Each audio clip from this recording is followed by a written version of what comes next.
খোঁজ নাই বহু কাদের কাকার, অবস্থা খারাপ দরবেশ বাবার, হাউন আঙ্কেল এখন সামনেও আসে না। খোঁজ নাই বহু কাদের কাকার, অবস্থা খারাপ দরবেশ বাবার, হাউন আঙ্কেল এখন সামনেও আসে না। নেহাতা কর্মী সব জেলের ভিতর, আমি আসি ডরের ওপর, কখন জানি আসে গ্রেপ্তারি পরোয়ানা। বুবু আইবা তুমি আইবা গো, সেই দিন আইসা বুবু ক্ষমতা পাইবা না। ক্ষমতার চেয়ার থেকে নামা সহজ, কিন্তু ওই চেয়ারে ওঠা কঠিন। আর যাই হোক, আমরা আগামীতে সিদ্ধান্ত নেব বাংলাদেশে আর যাই হোক কোনো নারীকে আমরা প্রধানমন্ত্রী চাই না। এই দেশে আমরা পুরুষ প্রধানমন্ত্রী দেখতে চাই। কারা কারা হাত তুলে দেখা, লিল্লাহে তাকবীর, হাত নামান। কারণ নারীদের রাগ বেশি, জেদ বেশি, অভিমান বেশি। মাঝে মাঝে দেখেন না, রাগ করে জেদ করে ঘরের হাঁড়ি পাতিল ভেঙে ফেলে দেয়, স্বামী তুলে আসার মারে। ওদের অত্যাচারে ঘরে টেকাতে কঠিন। আর মেয়ে মানুষ যদি একবার শান্তি জায়গা পায়, জীবন চলে যাবে, তাও ছাড়বি না। 16 বছর লাগছে ছাড়তে, কি বলে? এই জন্য আর যাই হোক, কোন নারীকে প্রধানমন্ত্রী বানানো যাবে না। আমেরিকার 47তম প্রেসিডেন্ট হলো ডোনাল্ড ট্রাম্প, ওর সাথে প্রতিদ্বন্দ্বী ছিল কমলা হ্যারিস। আমেরিকা কত বড় সেনা, নিজের দেশে কাউকে কোন নারীকে তারা প্রেসিডেন্ট বানায় না। ডোনাল্ড ট্রাম্পের মতো আধা পাগল মানুষকে ওরা দেশের নেতা বানাইলো, কিন্তু মহিলাকে মানেনি। আমরাও সিদ্ধান্ত নেব, পারবেন তো ইনশাআল্লাহ? যেই দলেরই হোক, পুরুষ কি চাই? হ্যাঁ, কারণ মহিলারা যদি আসে, জীবন ভেজিয়ে শেষ করে ফেলে দেবে। ওরা একেবারে রাগ জেদ করে পুরো দেশে আগুন লেগে দেবে। কথা কন। আল্লাহ আল্লাহ আল্লাহ আমাদের সঠিক বুঝদান করুন। জোরে বলুন আমিন। কি ভয় পাচ্ছেন নাকি? হ্যাঁ, শ্বশুর বাড়ি এলাকায় এসে ওয়াজ করতে যদি ভয় পায়, তা আমি যাবো কোথায়? আর মারলে মারেন, কাটলে কাটেন, আমি আপনার বাড়ির যা শোধ নেব না। রাগ করতেছেন বাজান, মন খারাপ করবেন না, সামনের দিকে যাই। আমি যে কথা বলতে চাই গভীর মনোযোগ দিয়ে শুনবেন বাজান। তাহলে ক্ষমতা দেওয়ার মালিক কে? ক্ষমতা কেড়ে নেওয়ার মালিক কে? অত ইজ্জু মান তাশা ওয়া তুযিল্লু মান তাশা, সম্মান দেওয়ার মালিক কে? লাঞ্ছিত করার মালিককে? বিয়াদিকাল খায়র, সকল কল্যাণের চাবিকাঠি কার হাতে? ইন্নাকা আলা কুল্লি শাইইন কাদির, আর তিনি হলেন সব বিষয়ের উপরে ক্ষমতাবান। আল্লাহু আকবার বলে। তাহলে সকল ক্ষমতার একমাত্র মালিক আল্লাহ। আল্লাহর চাইতে বড় ক্ষমতাধর কেউ নাই। আল্লাহ দুনিয়াতে যাদেরকে ক্ষমতা দেয়, কাউকে ক্ষমতার চেয়ারে বসায়, আবার বেয়াদবি করলে ক্ষমতার চেয়ার থেকে নামায়। তাহলে ক্ষমতা দেওয়ার মালিক আল্লাহ, কেড়ে নেওয়ার মালিক আল্লাহ, সম্মান দেওয়ার মালিক আল্লাহ, লাঞ্ছিত করার মালিক আল্লাহ। সে আল্লাহর কাছে সকল ক্ষমতার চাবিকাঠি, আর তিনি হলেন সব বিষয়ের উপরে শক্তিবান। আল্লাহর চাইতে বড় শক্তিবান আর কেউ নাই। কথা কোন ঠিক কিনা? তিনি সর্বশক্তিমান। কথা বলে ঠিক কিনা? আল্লাহ রাব্বুল আলামিন বলেন, তাবারাকাল্লাযী বিয়াদিহিল মুলকু ওয়া হুয়া আলা কুল্লি শাইইন কাদির। মহামান্বিত সেই সত্তা, যার হাতে সর্বময় কর্তৃত্ব, রাজত্ব পাওয়ার ক্ষমতা। তিনি বলেন সব বিষয়ের উপরে ক্ষমতাবান। এ বাজান গো আমার, তাহলে একটু চিৎকার মেরে বলেন তো, সকল ক্ষমতার একমাত্র মালিক কে? আল্লাহর চাইতে বড় ক্ষমতাধর কেউ নাই। যারা বলে ক্ষমতার উৎস জনগণ, ওরা পান দিয়ে ফুলে। ক্ষমতার উৎস জনগণ না, ক্ষমতার উৎস কে? আর একটু জোরে বলেন কে? আল্লাহ যাকে ইচ্ছে ক্ষমতার চেয়ারে বসায়, যাকে ইচ্ছে ক্ষমতার চেয়ার থেকে নামায়। আল্লাহর যখন সময় হবে আল্লাহ নামাবে। কথা কন না কে? আমরা বারবার বলেছিলাম, ম্যাডাম পদত্যাগ করেন, পদত্যাগ করেন। আল্লাহ বলে কিসের পদত্যাগ? এমন ভাবে ধরবো, শুধু পদত্যাগ না, আমি আল্লাহ ওদেরকে দেশ ত্যাগ করতে বাধ্য করব। ইন্না বাতশা রাব্বিকা লাশাদীদ, আল্লাহর পাকড়াও বড় কঠিন। আল্লাহ ধরে ধরে না, যেদিন ধরবে বাপ ডাকেও পার পাইবা না। কি কথা ক্লিয়ার? অনেকের কষ্ট হচ্ছে, জ্বলিচ্ছে আমি জানি। 16 বছরের মায়া তো কাটেনি, 10 দিন আয়না ঘরে থাকলে কেটে যেত। যে মা সন্তান ছেড়ে যায়, সে মা নাকি? কথা কয় না। আপনার কথা ভাবলো না, আপনি কেন তার কথা ভাববেন? নেতৃত্ব কি হয়েছে? কি হয়েছে? মুলুক মানে কি জানেন? সার্বভৌমত্ব, কর্তৃত্ব, রাজত্ব, পাওয়ার, ক্ষমতা। আল্লাহু আকবার বলেন। একটু হলে বুঝতে পারতেছেন তো নাকি? খালি একটু অপেক্ষা করেন। খাপে খাপ মমতাজের বাপ। আল্লাহর এই কোরআন থেকে আমি কথা বলবো, কারণ এই কোরআনের মধ্যে কোনো মিথ্যা আছে? জোরে বলেন, কোনো মিথ্যা আছে? কোনো ভেজাল আছে? কোনো ধোঁকা আছে? থাকবে কি করে? কিতাবটি নাজিল করেছেন কে? আল্লাহ রাব্বুল আলামিন বলেন, যালিকাল কিতাবু লা রাইবা ফীহি। আমার আল্লাহ রাব্বুল আলামিন বলেন, এটি এমন একটি কিতাব যে কিতাবের মধ্যে কোনো সন্দেহ নাই, কোনো সংশয় নাই, কোনো মিথ্যা নাই, কোনো ধোঁকা নাই। There is no doubt. বলুন আল্লাহু আকবার। হুদাল্লিল মুত্তাকিন, মুত্তাকি বান্দাদের জন্য গাইডলাইন হিসাবে, পথ প্রদর্শক হিসাবে আসমান থেকে কিতাবটি নাজিল করেছেন কে? সেই কিতাবের আলোচনা শুনলে লাভ না লস? লাভটা কি আমার আল্লাহ জানায় দিলেন। ওয়া ইযা কুরিয়াল কুরআনু ফাসতামিউ লাহু ওয়া আনসিতু লাআল্লাকুম তুরহামুন। সূরা আরাফ আয়াত নাম্বার 204। আমার আল্লাহ রাব্বুল আলামিন জানিয়ে দিলেন, তোমাদের সামনে যখন কোরআন পাঠ করা হয়, কোরআনের আলোচনা করা হয়, চুপ করে কান লাগে মনোযোগ সহকারে কোরআনের কথাগুলো শ্রবণ করো।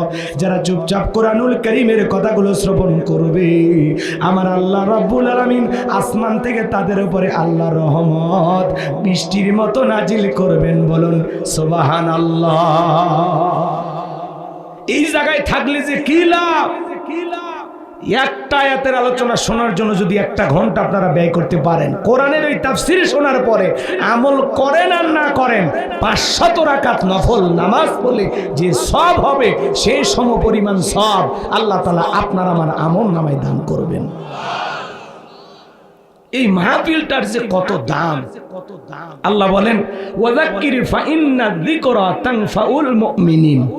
সূরা জারিয়ার 55 নম্বর আয়াত। আল্লাহ ডেকে বলেন, যারা আমার মুমিন বান্দা, তাদের সামনে যখন কোরআন দিয়ে ওয়াজ করা হবে, কোরআন থেকে উপদেশ দেওয়া হবে, এই কথাগুলো শোনার পরে আমার মুমিন বান্দাদের উপকারে আসবে। বলুন সুবহানাল্লাহ।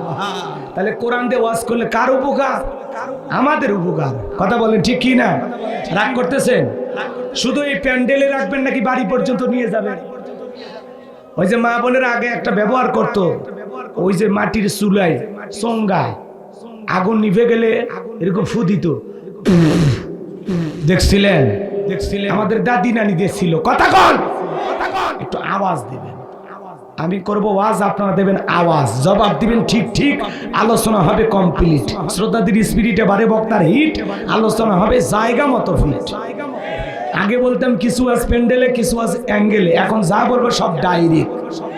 বগুড়ার মানুষকে আপনারা ভয় পাচ্ছেন নাকি? একটা তাকবীর দেন, লিল্লাহি তাকবীর, রাব্বাকা ফাকাব্বির। তাকবীর হবে রবের নামে, স্লোগান হবে রবের নামে। যেই জমিনে আল্লাহর শ্রেষ্ঠত্ব বরত্ব ঘোষণা করা হবে, ওই জমিনে কোনো শয়তানি শক্তি টিকতে পারবে না। আপনি সুবহানাল্লাহ আলহামদুলিল্লাহ জিকির করবেন, শয়তান কাছে বসে থাকবে। যখনই বলবেন আল্লাহু আকবার, শয়তান লঙ্গি পরার টাইম পাবে না। কারণ আল্লাহু আকবারের স্লোগান শুনলে শয়তানের গায়ে আগুন লেগে যায়। কথা কয় পিছনের ভাইরা কি ঘুমানোর নিয়ত করছেন? একটু কথা বলবেন। পিছনে যারা আছেন তারা একবার তাকবীর দেন তো, লিল্লাহি তাকবীর। ও সিয়াতনি আছে। সামনে যারা আছেন তারা বলবেন লিল্লাহি তাকবীর। আওয়াজ কার বেশি? না, সামনে থেকে তো আপনারা আরেকবার চান্স নেন, লিল্লাহি তাকবীর। সবাই মিলে লিল্লাহি তাকবীর। আমার ভাইয়েরা দিল দিয়া কথাগুলো বুঝবেন বাজান। কোরআনুল কারীমের কথাগুলো শুনে প্যান্ডেলে রাখলে হবে না, ঘর পর্যন্ত নিয়ে যাওয়া লাগবে।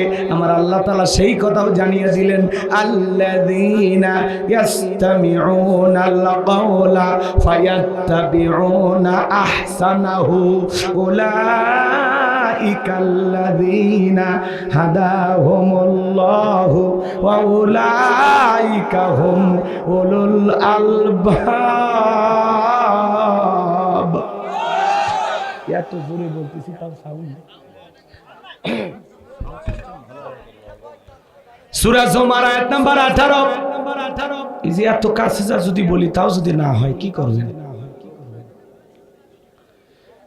আল্লাহ রাব্বুল আলামিন জানিয়ে দিলেন, মনোযোগ সহকারে কোরআনের কথাগুলো শ্রবণ করো। এখান থেকে যে উত্তম কথা, ভালো কথা, সেইটা নিজের জিন্দেগিতে গ্রহণ করো, মেনে নাও।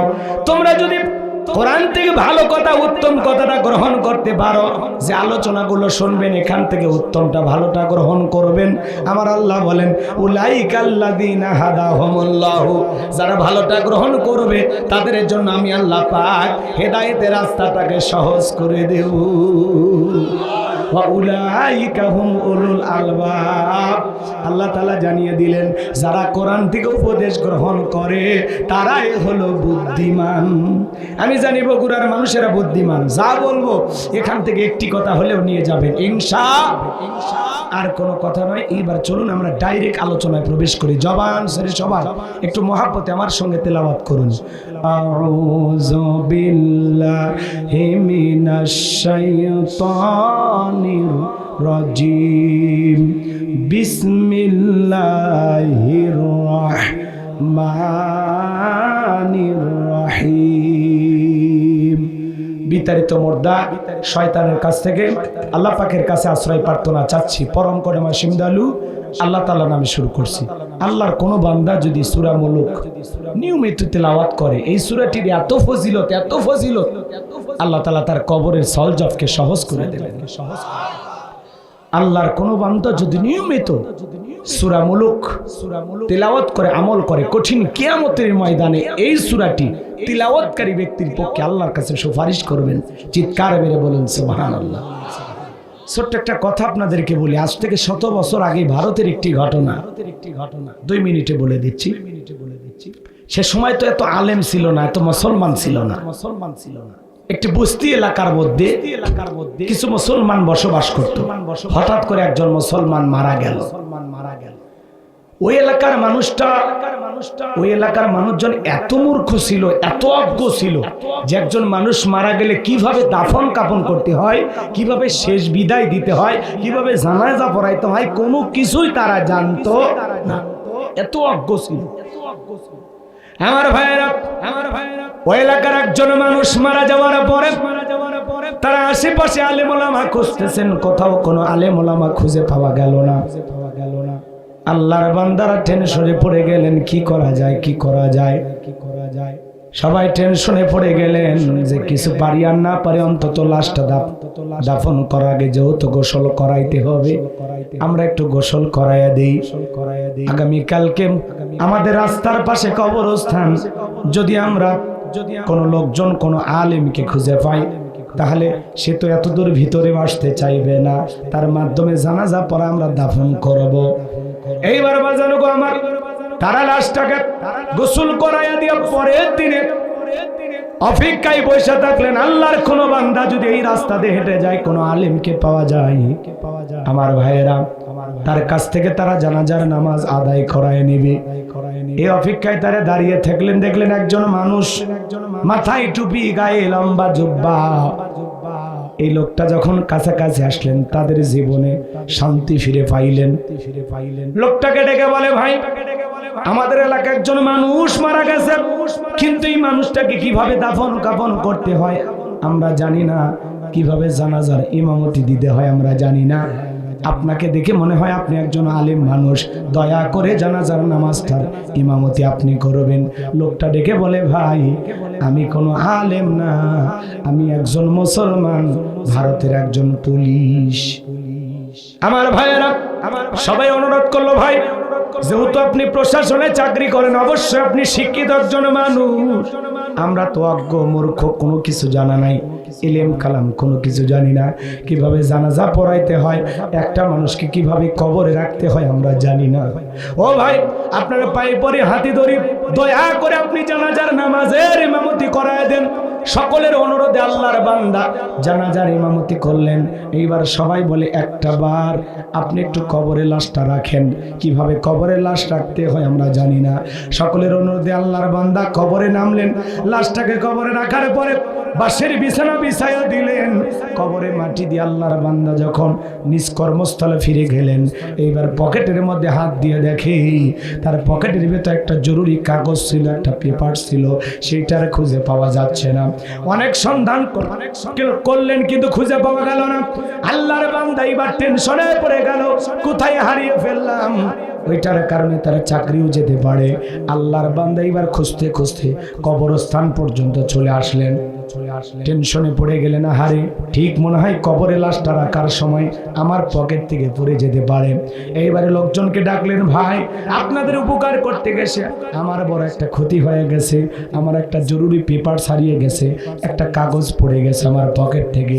আমার বিশ্বাস ওই পেপারটা হয়তো বা কবরের ভিতরে আছে। এইবার সবাই বললেন, ভাই কিছুক্ষণ আগে 1.5-2 ঘন্টা আগে একটা মানুষকে কবরে শায়িত করলাম, এখন কি কবরটা খনন করা যায়? বলে হ্যাঁ যাবে, চলো। এখনো লাশ পচে নাই, গলে নাই, চলো যায়। এইবার সবাইকে নিয়ে গেলেন, কবরের মাটিগুলো টান দেওয়া হলো। এইবার 1-2টা বাস যখন টান দিয়েছে বাজান, সবাই তাকায় দেখে 1-1.5 ঘন্টার 1-1.5 ঘন্টা আগে যেটা মাটির কবর, ওইটার মাটির কবর নাই, কে যেন ফুল দিয়া ডেকোরেশন করে দিয়েছে। কবরের মধ্যে ফুলের বাগান দেখা যায়। এইবার পুলিশ অফিসার চোখের পানি ছেড়ে দিয়ে কাঁদে আর ডেকে বলে, কবরের বাঁশগুলো তোলো। এইবার সবাই তাকায় দেখে, হারে কিছুক্ষণ আগে মাটির কবর দেখে গেলাম, ওইটা তো আর মাটির কবর নাই, ওইটা কোনো পুরোটাই ফুলের বাগান। যতদূর দৃষ্টি যায় ততদূর ফুলের বাগান দেখা যায়। চিকচিক করতেছে, কবরটা আলোকিত হয়ে গেছে, চিকচিক করতেছে। সুবহানাল্লাহ বলবেন না? এবার কবরের এক কোনায় দেখা যায় কাগজটা। পুলিশ অফিসার কাগজটাকে নিলেন, নেওয়ার পরে বলতেছেন, ভাই বাল বিছাইয়া দেন। আর 2 চোখ বেয়ে বেয়ে পানি পড়ে যাচ্ছে, আনন্দে আত্মহারা হয়ে সে বলতেছে, এই ব্যক্তির দুনিয়াতে কে বেঁচে আছে, আমি একটু তার কাছে যাব। এই জীবন দশায় কি আমল করেছে, যে আমলের কারণে 1-1.5 ঘন্টা আগে যেটা মাটির কবর ছিল, সেই মাটির কবর কে ফুল দিয়ে সাজাইলো। আমার বিশ্বাস এটা আল্লাহর প্রিয় একজন গোলামের কবর। এই আল্লাহর গোলাম দুনিয়ার জীবনে কি আমল করেছে, যার কারণে আল্লাহ তাআলা তার কবর জান্নাতের বাগান বানায় দিয়েছেন। যতক্ষণ পর্যন্ত আমি না জানতে পারবো, ততক্ষণ পর্যন্ত আমি আর ফেরত যাব না। আল্লাহর এই বান্দা দুনিয়ার জমিনে কি আমল করেছিল, যার কারণে আল্লাহ কবরটা ফুলের বাগান বানায় দিয়েছে। আপনারা একটু শুনবেন, কারা কারা একটু হাত তোলেন তো বাজান। লিল্লাহি তাকবীর। সে আমলের কথাটা আমি বলবো, কষ্ট হয় আপনাদের আমার ভাইয়েরা। তাহলে সূরা মুলুক আল্লাহর কোন বান্দা যদি নিয়মিত তিলাওয়াত করে, কঠিন কিয়ামতের ময়দানে সূরা মুলুক তার পক্ষে আল্লাহর কাছে সুপারিশ করবে, আল্লাহর সাথে ঝগড়া করবে। চিৎকার মেরে বলুন সুবহানাল্লাহ। তাহলে সূরা মুলুক নিয়মিত তিলাওয়াত করবেন তো ইনশাআল্লাহ। আল্লাহ তেলাওয়াত করার তৌফিক দান করুন, জোরে বলুন আমিন। এবার জবান ছেড়ে সবাই আমার সাথে পড়ুন, তাবারাকাল্লাযী বিয়াদিহিল মুলক ওয়া হুয়া আলা কুল্লি শাইইন কাদির। আল্লাহ রাব্বুল আলামিন বলেন, মহামান্বিত সেই সত্তা যার হাতে সর্বময় কর্তৃত্ব, রাজত্ব পাওয়ার ক্ষমতা, তিনি হলেন সব বিষয়ের উপরে শক্তিমান। তাহলে সকল ক্ষমতার একমাত্র মালিক কে? আর একটু জোরে বলেন কে? আল্লাহ রাব্বুল আলামিন বলেন, তাবারাকাল্লাযী বিয়াদিহিল মুলকু ওয়া হুয়া আলা কুল্লি শাইইন কাদির। মহামান্বিত সেই সত্তা যার হাতে সর্বময় কর্তৃত্ব, রাজত্ব পাওয়ার ক্ষমতা, তিনি হলেন সব বিষয়ের উপরে শক্তিমান। তাহলে সকল ক্ষমতার একমাত্র মালিক কে? একটু জবান ছেড়ে বলেন কে? আসমানে ক্ষমতা চলবে কার? জমিনে ক্ষমতা চলবে কার? আল্লাহর চাইতে বড় ক্ষমতাধর কেউ আছে? আল্লাহর চাইতে বড় দুনিয়ায় কেউ আছে? আল্লাহ রাব্বুল আলামিন বলেন, ওয়ালাম ইয়াকুল্লাহু কুফুয়ান আহাদ। আকাশ আর জমিনে আল্লাহর সমকক্ষ, আল্লাহর সমতুল্য আর কেউ নাই। চিৎকার মেরে বলুন আল্লাহু আকবার।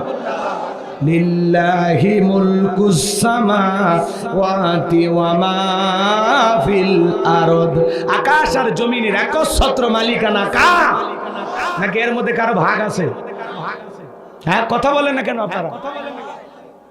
আল্লাহ যে পৃথিবীর সবচাইতে বড় ক্ষমতাধর, এই কথা স্বীকার করতে আমাদের কি লজ্জা হয়? কোন কারণে কি ভয় লাগতেছে? তাহলে একটু জোরে সরে বলেন, পৃথিবীর সকল ক্ষমতার একমাত্র মালিক কে? আল্লাহর চাইতে বড় ক্ষমতাধর কেউ নাই। কথা বলে ঠিক কি না? তাহলে জমিন যে আল্লাহর, এই জমিনে আল্লাহর আইন চালু হওয়ার দরকার আছে না নাই? অনেকে ভাবতেছেন হুজুর সকল ক্ষমতার মালিক আল্লাহ, এটা অনেকে বিশ্বাসও করতে চায় না। আর যারা বিশ্বাস করবে না, ওর ঈমান আছে? এ জোরে বলেন আছে? আসমান জমিনের একচ্ছত্র মালিকানা আল্লাহর। আল্লাহর চাইতে বড় ক্ষমতাধর কেউ নাই। তামাম পৃথিবীর সকল রাজত্ব পাওয়ার ক্ষমতা আল্লাহর কুদরতি হাতে। কথা বলেন ঠিক কিনা? আল্লাহর ইশারায় সবকিছু হয়। এদিকে খেয়াল করেন, পৃথিবীর জমিনে যারা ক্ষমতার চেয়ারে বসে রাখি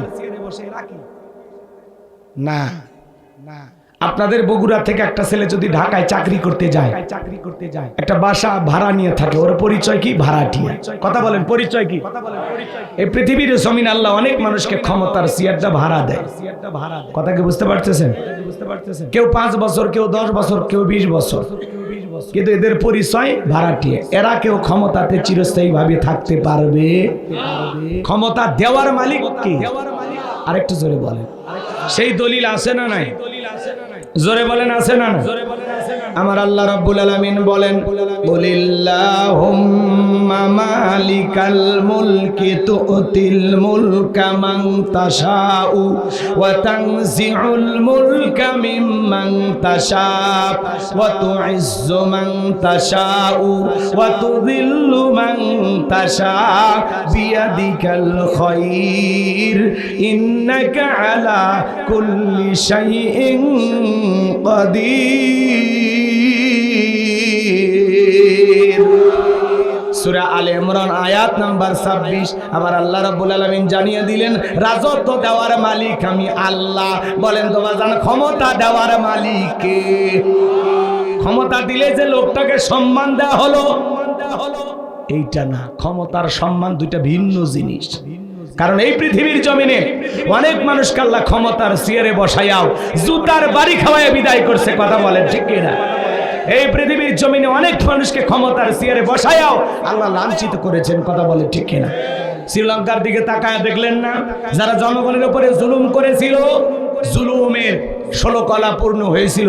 শ্রীলঙ্কার মুসলমানেরা, শ্রীলঙ্কার সে সমস্ত লোকজনেরা যখন নেতার এই জুলুমে অতিষ্ঠ হয়ে শ্রীলঙ্কার সমস্ত মানুষেরা, হিন্দু বৌদ্ধ খ্রিস্টান সকল ধর্মের মানুষ মিলে নেতাকে পাইয়া এমন পিটান পিটাইছে, নেতার শরীরের কাপড় খুলে নিছে। কথা বলে ঠিক কিনা?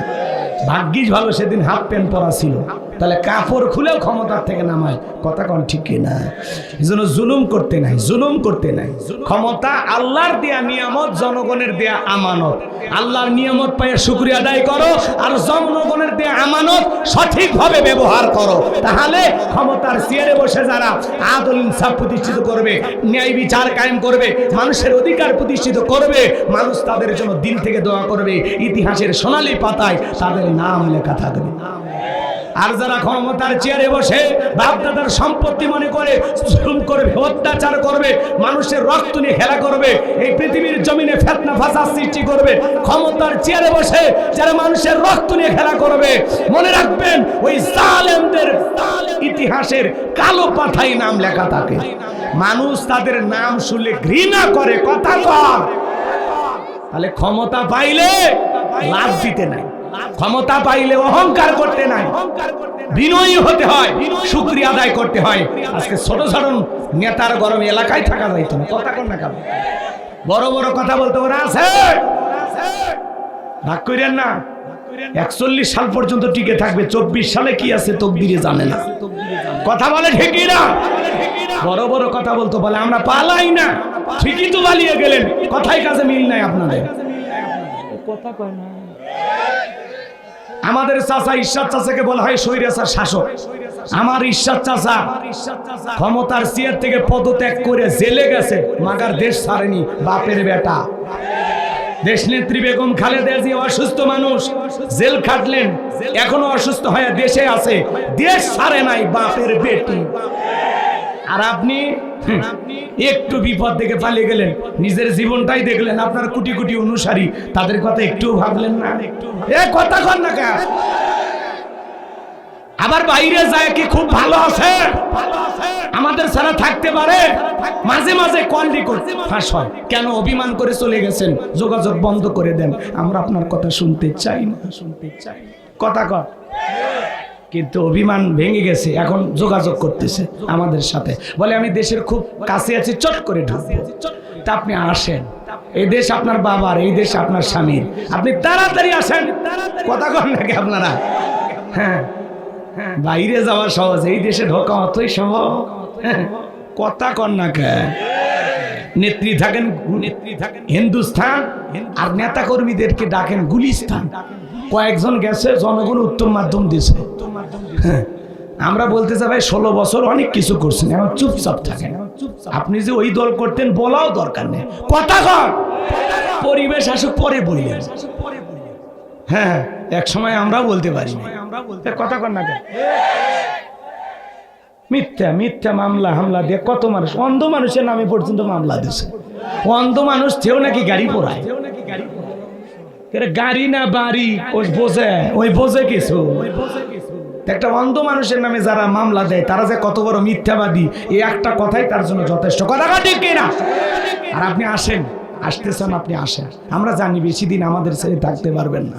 আপনি খুব একটা ভালো নাই, ওই দেশে যায় তো আপনি থাকতেন না, বাহিরে অনেক দেশে যাওয়ার আপনার ইচ্ছা ছিল, কিন্তু কেউ সবাই লাল কার্ড দেখায়, কেউ গ্রিন সিগন্যাল দেয় না যে ম্যাডাম আপনি আসেন। কারণ যারা স্বৈরাচার জালেম, এদের দুনিয়াতে জায়গা হবে না ভাই। কথা কোন ঠিক কিনা? উনি আসতেছে, আপনি আসেন, আমরাও বারবার বলি, কথা কন না কে? বুবু আইবা তুমি আইবা গো, সেই দিন আইসা বুবু ক্ষমতা পাইবা না। বলবো, রাগ করবেন না। হে যুবক, চলবে? জোরে বলো, চলবে? বুবু আইবা তুমি আইবা গো, সেই দিন আইসা বুবু ক্ষমতা পাইবা না। খোঁজ নাই বহু কাদের কাকার, অবস্থা খারাপ দরবেশ বাবার, হাউন আঙ্কেল এখন সামনে আসে না। খোঁজ নাই বহু কাদের কাকার, অবস্থা খারাপ দরবেশ বাবার, হাউন আঙ্কেল এখন সামনে আসে না। নেতা কর্মী সব জেলের ভিতর, আমি আসি ডরের ওপর, কখন জানি আসে গ্রেপ্তারি পরোয়ানা। বুবু আইবা তুমি আইবা গো, সেই দিন আইসা বুবু ক্ষমতা পাইবা না।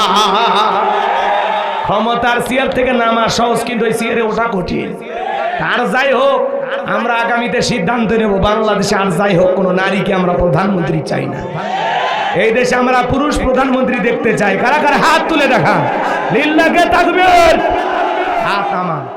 কারণ নারীদের রাগ বেশি, জেদ বেশি, অভিমান বেশি। মাঝে মাঝে দেখেন না, রাগ করে জেদ করে ঘরের হাঁড়ি পাতিল ভেঙে ফেলে দেয়, স্বামী তুলে আসার মারে, ওদের অত্যাচারে ঘরে টেকাতে কঠিন।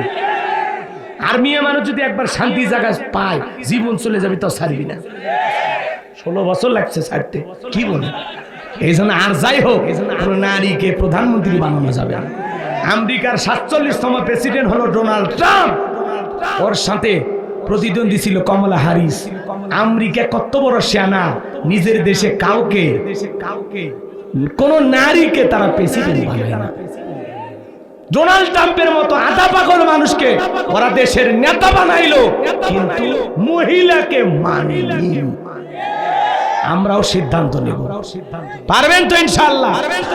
যেই দলেরই হোক, পুরুষ কি চাই? হ্যাঁ, কারণ মহিলারা যদি আসে, কে জীবন ভেজিয়ে শেষ করে ফেলে দেবে। ওরা একেবারে রাগ জেদ করে পুরো দেশে আগুন লেগে দিবে। কথা কন। আল্লাহ আল্লাহ আল্লাহ আমাদের সঠিক বুঝ দান করুন। জোরে বলুন আমিন। কি ভয় পাচ্ছেন নাকি? হ্যাঁ, শ্বশুরবাড়ি এলাকায় এসে ওয়াজ করতে যদি ভয় পায় তা আমি যাবো কোথায়? আর মারলে মারেন, কাটলে কাটেন, আমি আপনার বাড়ির যা শোধ নেব না। রাগ করতেছেন বাজান, মন খারাপ করবেন না, সামনের দিকে যাই। আমি যে কথা বলতে চাই গভীর মনোযোগ দিয়ে শুনবেন বাজান। তাহলে ক্ষমতা দেওয়ার মালিক কে? ক্ষমতা কেড়ে নেওয়ার মালিক কে? অত ইজ্জু মান তাশা ওয়া তুযিল্লু মান তাশা, সম্মান দেওয়ার মালিক কে? লাঞ্ছিত করার মালিককে? বিয়াদিকাল খায়র, সকল কল্যাণের চাবিকাঠি কার হাতে? ইন্নাকা আলা কুল্লি শাইইন কাদির, আর তিনি হলেন সব বিষয়ের উপরে ক্ষমতাবান। আল্লাহু আকবার বলেন। তাহলে সকল ক্ষমতার একমাত্র মালিক আল্লাহ। আল্লাহর চাইতে বড় ক্ষমতাধর কেউ নাই। আল্লাহ দুনিয়াতে যাদেরকে ক্ষমতা দেয়, কাউকে ক্ষমতার চেয়ারে বসায়, আবার বেয়াদবি করলে ক্ষমতার চেয়ার থেকে নামায়। তাহলে ক্ষমতা দেওয়ার মালিক আল্লাহ, কেড়ে নেওয়ার মালিক আল্লাহ, সম্মান দেওয়ার মালিক আল্লাহ, লাঞ্ছিত করার মালিক আল্লাহ। সে আল্লাহর কাছে সকল ক্ষমতার চাবিকাঠি, আর তিনি হলেন সব বিষয়ের উপরে শক্তিবান। আল্লাহর চাইতে বড় শক্তিবান আর কেউ নাই। কথা কোন ঠিক কিনা? তিনি সর্বশক্তিমান। কথা বলে ঠিক কিনা?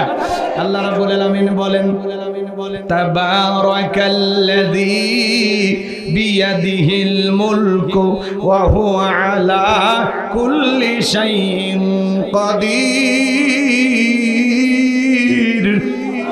মহামান্বিত সেই সত্তা যার হাতে সর্বময় কর্তৃত্ব, রাজত্ব পাওয়ার ক্ষমতা, তিনি বলেন সব বিষয়ের উপরে ক্ষমতাবান। এ বাজান গো আমার, তাহলে একটু চিৎকার মেরে বলেন তো, সকল ক্ষমতার একমাত্র মালিক কে? আল্লাহর চাইতে বড় ক্ষমতাধর কেউ নাই।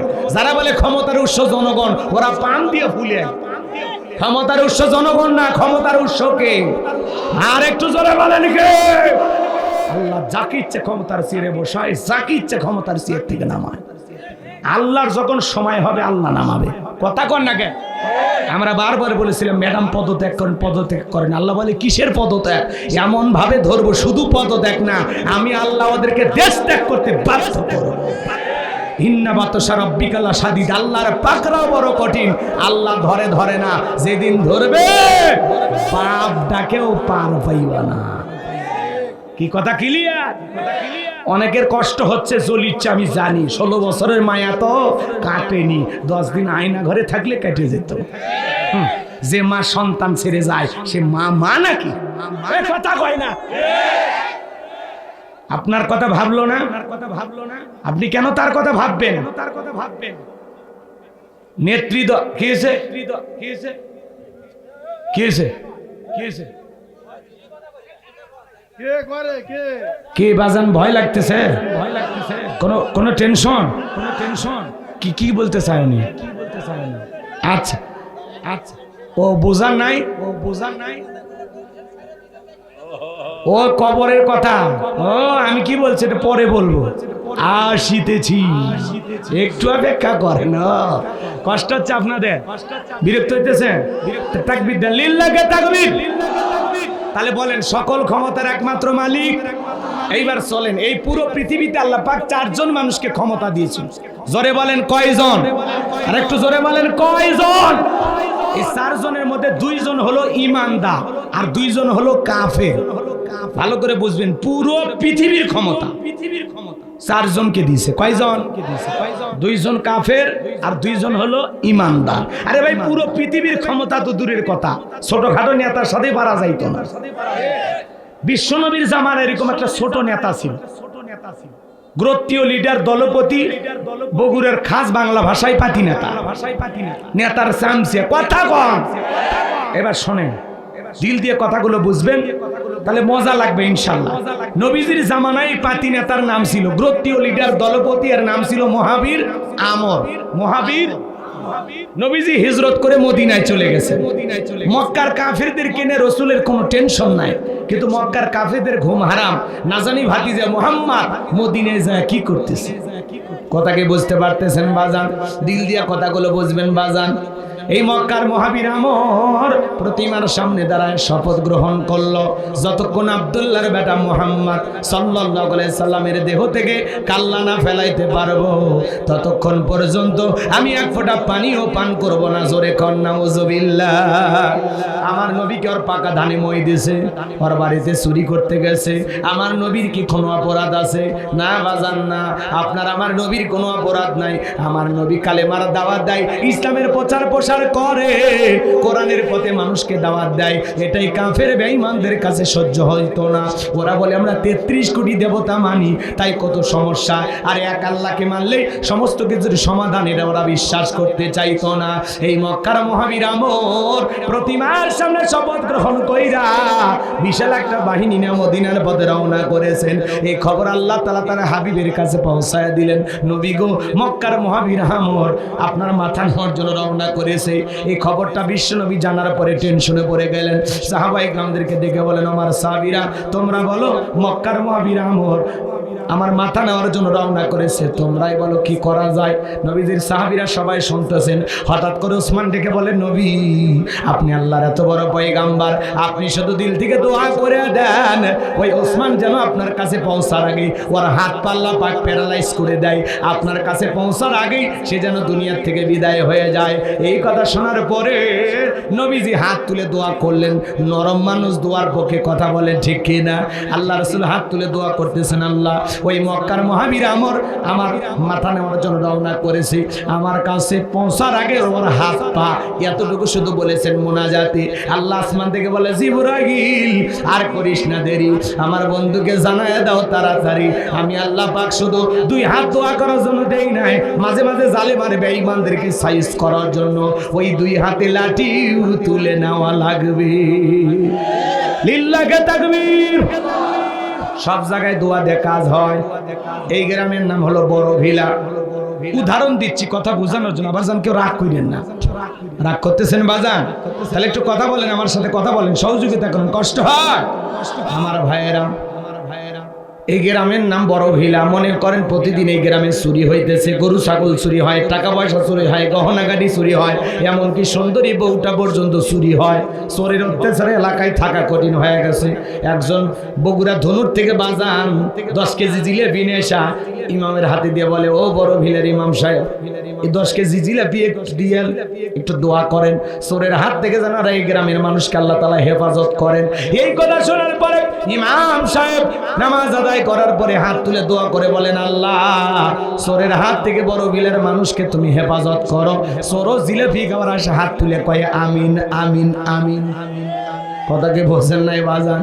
ওই জায়গায় ইমাম সাহেব যদি হাত তুলে দোয়া না করে বলতে, এ বড় ভিলার যুবকেরা, তোমরা যদি এই গ্রামের ধন সম্পদ টাকা পয়সা গরু ছাগল রক্ষা করতে চাও, এই গ্রামে ঢোকার 4টা রাস্তা আছে। এই 4 রাস্তার মোড়ে মোড়ে মাগরিব থেকে ফজর পর্যন্ত বাংলার লাঠি নিয়ে দাঁড়ায় থাকবা। চোরকে দেখা মাত্র ওই লাঠি দিয়ে এমন পিটান পিটাইবা যাতে মাজা সোজা করার ক্ষমতা না থাকে। চোরকে হাত তুলে আমিন কইতো নাকি তওবা করে ভালো হয়ে যেত। এজন্য চুরি বন্ধ করতে হলে লাগবে কার আইন? শক্ত আইন। কথা কন নাকি আপনারা? কার আইন লাগবে? এজন্য আল্লাহ রাব্বুল আলামিন বলেন, ওয়াসারিকু ওয়াসারিকাতু ফাকতুউ আইদিয়াহুমা জাযাআম বিমা কাসাবা নাকালাম মিনাল্লাহ। আল্লাহ সূরা মাইদার ভিতরে আইন দিয়েছেন, চোর পুরুষ অথবা নারী হোক, আল্লাহর বিধান, আল্লাহর ফয়সালা হলো, চোর চুরি করেছে, অপরাধ যদি প্রমাণিত হয় ডান হাতের কবজিটা কেটে দাও, এটাই আল্লাহর ফয়সালা। আমরা যদি বাংলাদেশের একটা চোরকে ধরে বাইতুল মোকাররমের সামনে নিয়ে যায়, মিডিয়াদেরকে খবর দিয়া একটা হাত কেটে মিডিয়ার মাধ্যমে ফলাও করে প্রচার করতাম, বাংলাদেশে আজ থেকে চোর যদি চুরি করে প্রমাণিত হয় হাত কেটে দেওয়া হবে, আল্লাহর আইন চালু করা হলো। আমার বিশ্বাস একটা চোরের হাত কেটে যদি আমরা প্রচার করে দেখিয়ে দিতে পারতাম, বাংলাদেশের সমস্ত চোরেরা তওবা করে আল্লাহর ওলি হয়ে যেত। কিন্তু কে শোনে কারো কথা? আজও গেল না মনের ব্যথা। এখন উচিত কথা যদি কই পিঠের ওপর দিয়ে যাবি মই, এ আনন্দ কিছু লোক না খাবে বগুড়ার স্পেশাল দই। কথা কন নাকি আপনারা?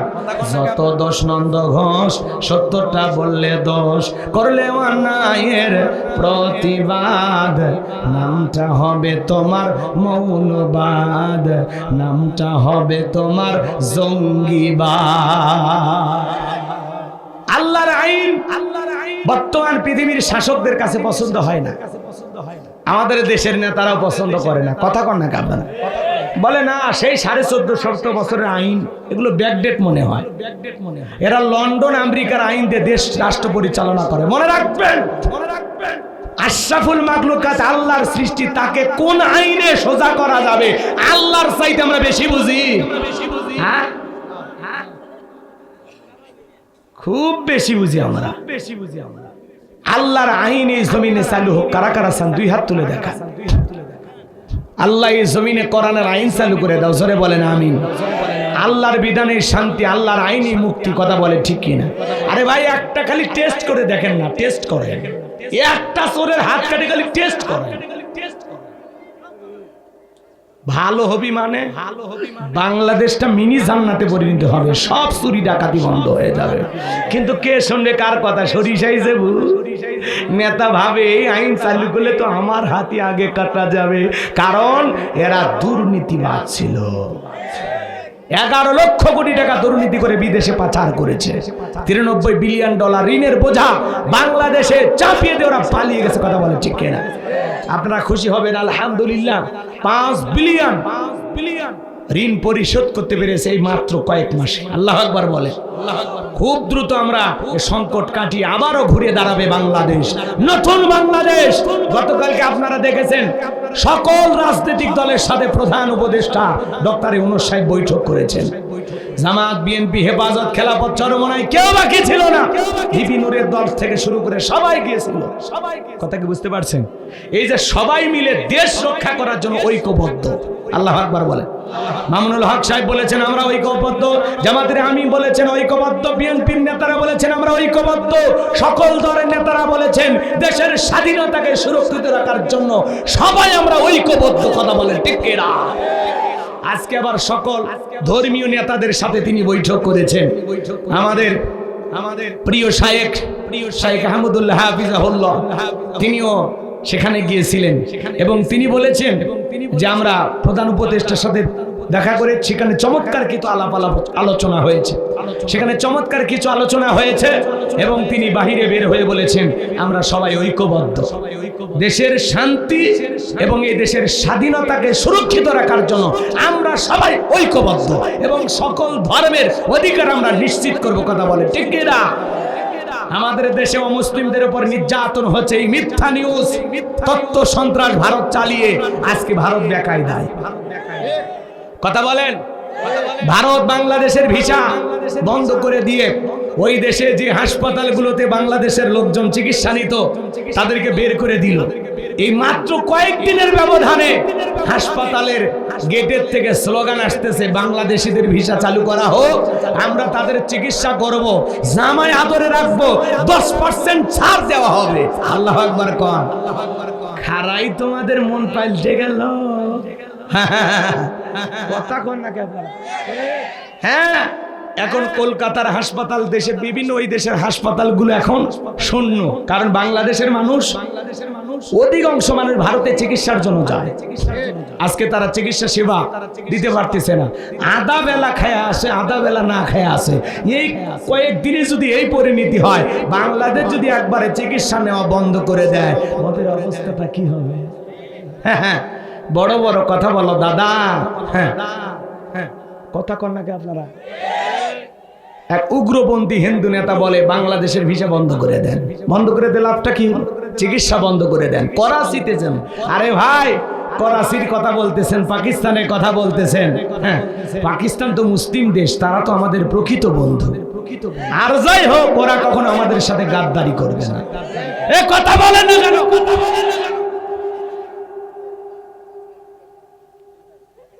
রাগ করতেছেন আপনারা? মুসলমানের প্রকৃত বন্ধু আমরা, যদিও তোমাদেরকে বন্ধু মনে করি, কিন্তু তোমরা ভিতরে ভিতরে আমাদেরকে শত্রু নজরেই দেখো। কথা কোন ঠিক কিনা? এই জন্য ভারতকে বলতে চাই, কারো উস্কানিতে পা দিন না। এখনো সময় আছে, বাংলাদেশের সকল ধর্মের মানুষ আমরা নিরাপদে বসবাস করতেছি, কথা বলে ঠিক কিনা? এদেশের হিন্দু ভাইয়েরাও অলরেডি বিভিন্ন জায়গায় মিছিল, মিটিং, সংবাদ সম্মেলন করে তারা বলতেছে আমরা অনেক ভালো আছি, ভারত মিথ্যা গুজব ছড়ানো থেকে বিরত থাকুক, কথা বলে ঠিক কিনা? আমরা ঐক্যবদ্ধ আছি দেশের স্বাধীনতা রক্ষায়। এই দেশের দিকে কাউকে বাঁকা চোখে তাকানোর সুযোগ আমরা দেব না, কথা বলে ঠিক কিনা? রাগ করতেছেন বাজান গো আমার? সবাইকে ঐক্যবদ্ধ দেখা যারা ষড়যন্ত্রকারী ওদের কলিজার পানি শুকায় গেছে। আমরা কারো গোলাম না, আমরা মাথা উঁচু করে বাঁচবো। আমরা কোন দেশের কাছে জিম্মি থাকতে চাই না, কথা কর না ভারত না অন্য কোন দেশ, আমরা মাথা উঁচু করে বাঁচবো, কথা বলেন ঠিক কিনা? তোমরা পেঁয়াজ, চিনি, মরিচ এগুলো বন্ধ করতে চাও, আরে ভাই এগুলো তো আল্লাহর দেয়া রিজিক, আমরা চাইলে আমাদের দেশেও এগুলো ইনশাআল্লাহ তৈরি করতে পারবো, কথা কন? রাগ করতেছেন? এই কথাগুলো বলাতে অনেকের মন খারাপ হতেও পারে। আমার ভাইয়েরাম, লম্বা আমি করবো না, তাহলে চুরি বন্ধ করতে লাগবে কার আইন? আমার ভাইয়েরা, বিশ্ব নবী তখন হাত নামায় নিলেন। এইবার জিবরাইল এসে বলে নবী দোয়া কবুল হবে না, আপনি হাত নামান। নবী যে হাত নামায় নেওয়ার পরে জিবরাইল ডেকে বলে নবী আপনি সাহাবায়ে কেরামদের মধ্যে ঘোষণা করেন আপনার সাহাবীদের মধ্যে এমন কেউ কি আছে যে মক্কার মুহাবির আমরের মোকাবেলা করবে? এই কথা শোনার পরে নবী সাহাবায়ে কেরামদেরকে ডেকে বলেন ও আমার সাহাবীরা তোমরা শোনো, তোমাদের মধ্যে এমন কেউ কে আসো যে মক্কার মুহাবির আমরের মোকাবেলা করবা? নবীর কোন সাহাবী দাঁড়ায় না, হযরত আলী দাঁড়িয়ে গেলেন। বলুন আল্লাহু আকবার।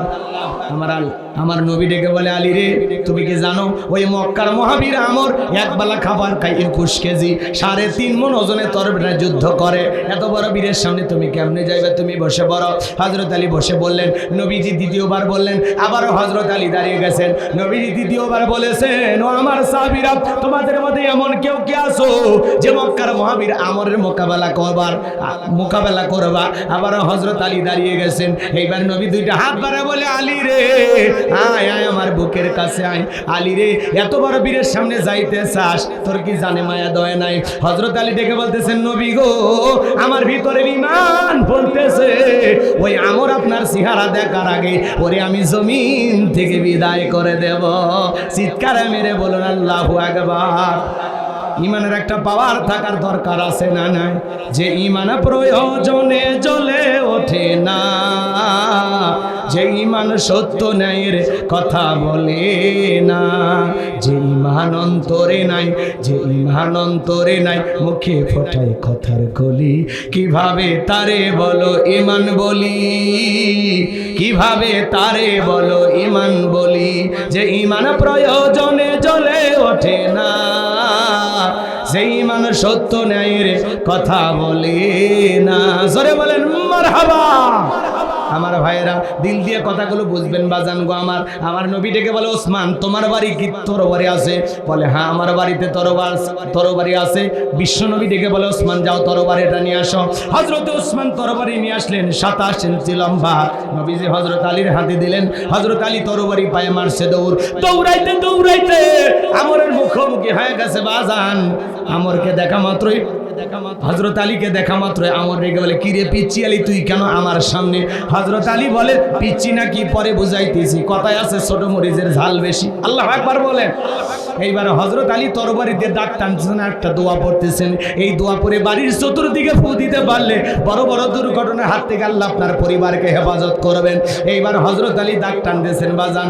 দাঁতটা টানা যখন শেষ হয়ে গেল তরবারিটা উঁচু করে ডেকে বলে এ কাফেরের বেটা আমর, তোর যদি সাহস থাকে দাগটা পার হয়ে দেখা, এ আয় আয়।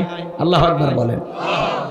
হযরত আলী তরবারিটা উঁচু করে বলতেছে এই কাফেরের বেটা আমর, তোর যদি সাহস থাকে দাগটা পার হয়ে নবীজির কাল্লা নিতে যা, এ আয় আয়, খেলা হবে আয়। আল্লাহু আকবার বলেন না।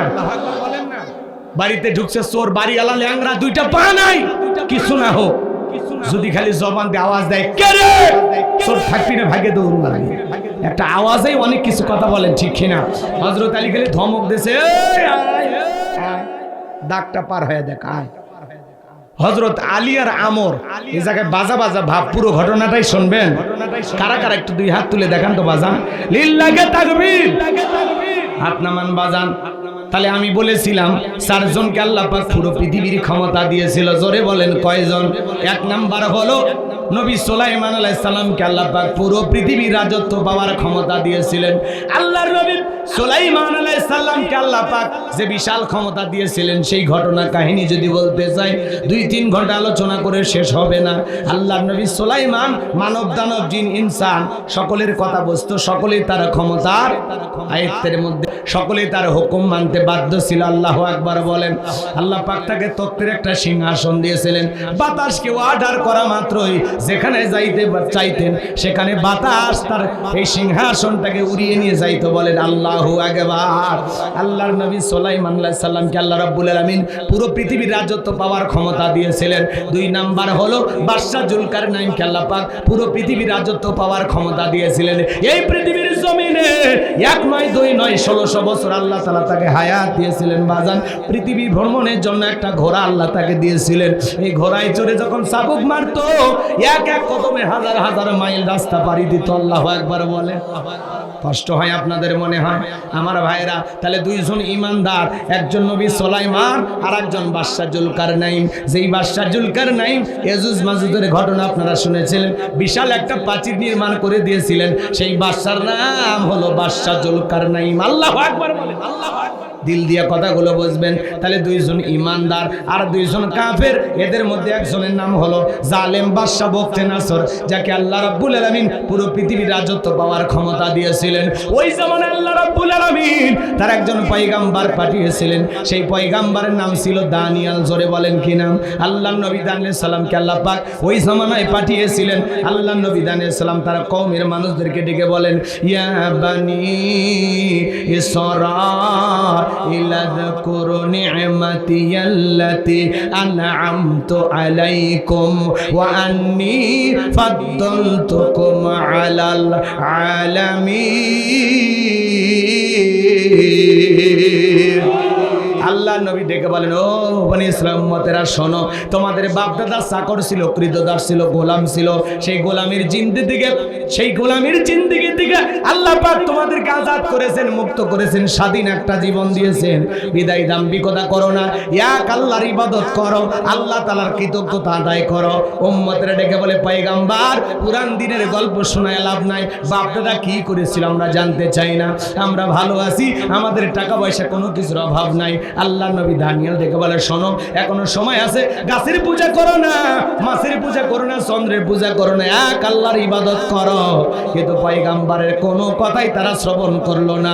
আল্লাহ নবী দানিয়েল সালাম দিনে দাওয়াত দেয়, রাতে দাওয়াত দেয়, সকালে দাওয়াত দেয়, বিকালে দাওয়াত দেয়, কোনো মতেই যখন তারা দাওয়াত গ্রহণ করলো না, আল্লাহ নবী দানিয়েল দেখে বলে, শোনো, কোন জাতির মানুষ, কোন কওমের মানুষ যদি দাম্ভিকতা করে, অহংকার করে, খোদাদ্রী হয়ে যায়, ওই জামানার মানুষের উপরে আল্লাহ তাআলা 2 ধরনের আযাব আর গজব পাঠায়। 1 নাম্বার হলো আসমান জমিনের আযাব আর গজব দিয়ে আল্লাহ তাদেরকে ধ্বংস করে দেয়, আর না হয় তাদের ভাগ্যে জালেম শাসক পাঠায়া দেয়। দেশের নেতা হবে, এদিকে খেয়াল করেন, দেশের জনগণ হবে যেমন, দেশের নেতাও হবে তেমন।